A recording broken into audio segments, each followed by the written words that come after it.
Ano gamitin ang remote shutter control sa Android phone mo pag magbibideo ka or magkukuha ka ng picture?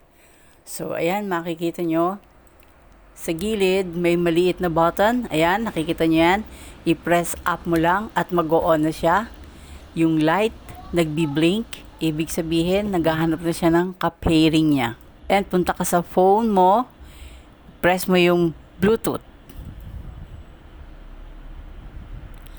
Makikita mo yung pairing device. Ayan yung name ng shutter control mo.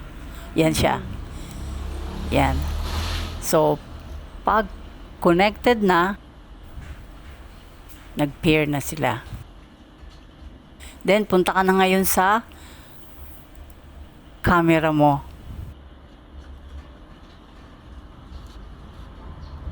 Nasa ibaba na maliit na button, yan, sa harap. Yan. Press mo yan. Ayan. So, nagre-record na siya.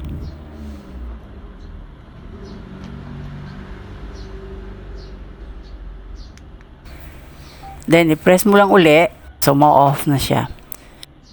Pag magtitake ka naman ng picture, lagay mo lang siya sa photo.